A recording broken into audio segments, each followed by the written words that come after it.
So as mentioned, the amount of the adjustment is only 196 in this case, since we already have a $50 credit sitting in our AFDA. The journal entry itself is very similar to the previous one we made for percent of net credit sales. You have a debit to bad debt expense. We have a credit to AFDA.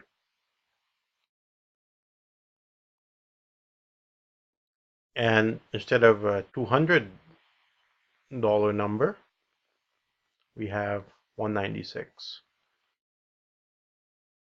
You can write down a brief description if you like. Bad debt expense recognized according to AR aging. I'm going to forego that.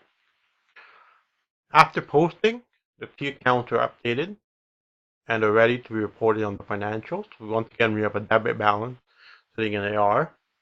We have AFDA with 50, an adjusting entry of 196 up here, and we end up with the balance that we want, which is 246, as determined by our aging of AR method. So our net account receivable this time will be a similar number to last time, 9,754. Very close.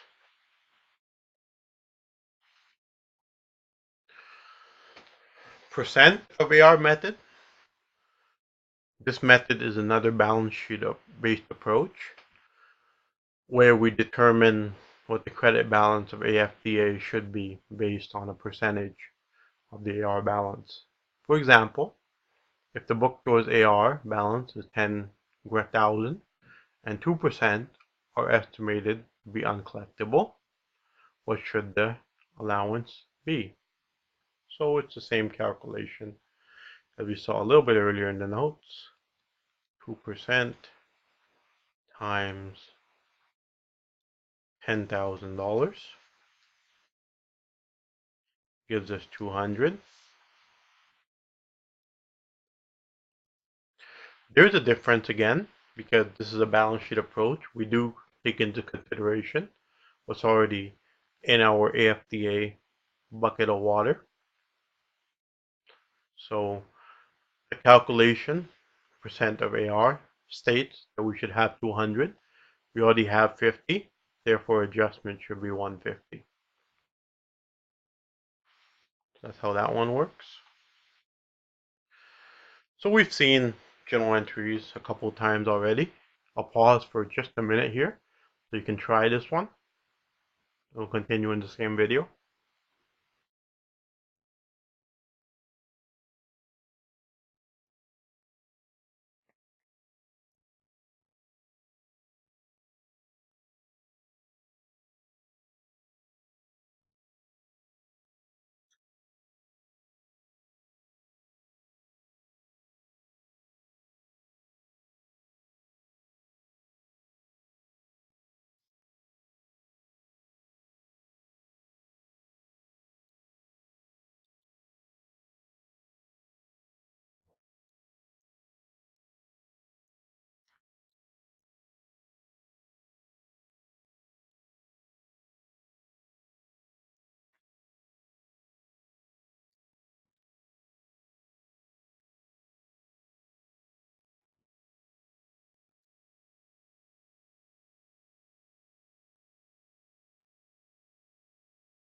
That's how your journal entry should look like. Nothing different from earlier, from the last two, just a different number. Key point here is the percent of sales method adjusts the allowance for doubtful account by the amount of the bad debt expense, while aging of AR and percent of AR methods adjust the AFDA to the amount of uncollectible AR. So in layman's terms, you ignore what's already in AFTA under the first method, percent of sales. In the other two methods, you don't ignore what's already in AFTA. So under aging of AR and percent of AR, you calculate what the adjustment should be, and you make a journal entry with the net amount. Moving on to writing off uncollectible accounts. By now, we should be familiar with the journal entry for collection of a receivable. Assuming the bookstore collects $8,000 in the following 3 months and record the transactions all at once, at quarter end, here's the entry. So we're going to make a journal entry here, and it's not the best accounting practice. You really should record sales as they happen and not all at once. But just for fun, here we go.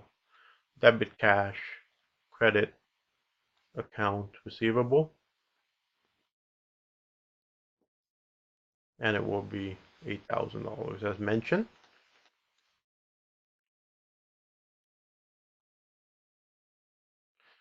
Okay, note that this is an unusual scenario since journal entries are typically made when or soon after collections are made. This journal entry was strictly done to serve as a refresher of what occurs when AR balances are collected. Now, let's consider the alternative. Assume that the bookstore deems that a portion, $600 owed by Olivia, of the receivables is uncollectible. The amount has to be written off as bad debt. Here's how we do this. So we're going to use the bucket of water that we filled earlier.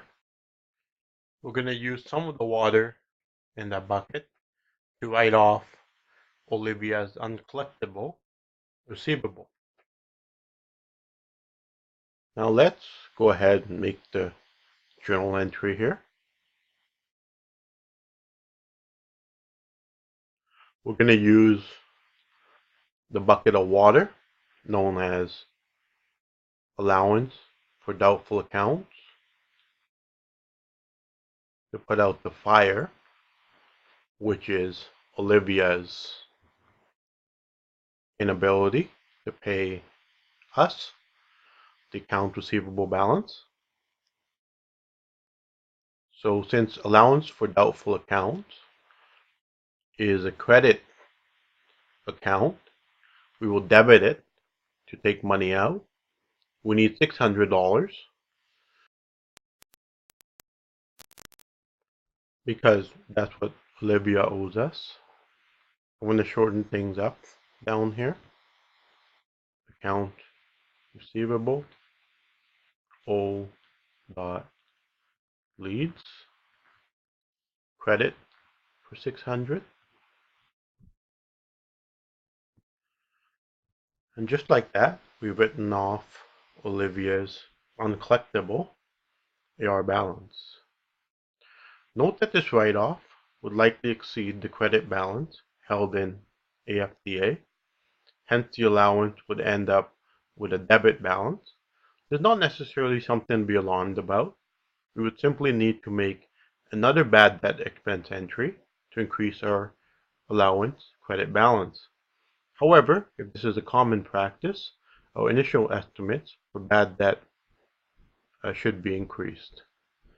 So the idea here is if once in a while you overshoot the balance in your AFDA, as you probably did here, it's not a huge deal. It's very hard to predict exactly, consistently, what you'll be writing off each period. However, if you're consistently overshooting your AFDA, then that shows that you're underestimating.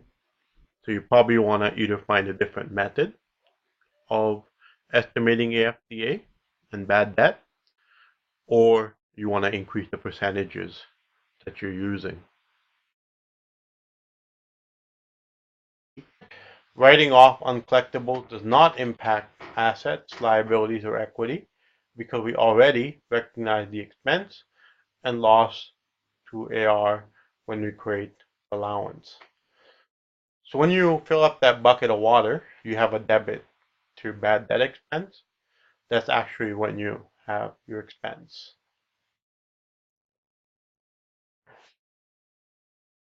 Recovery of account previously written off. Sometimes a business assumes that a receivable won't be collected, but the customer does end up paying the owed amount eventually.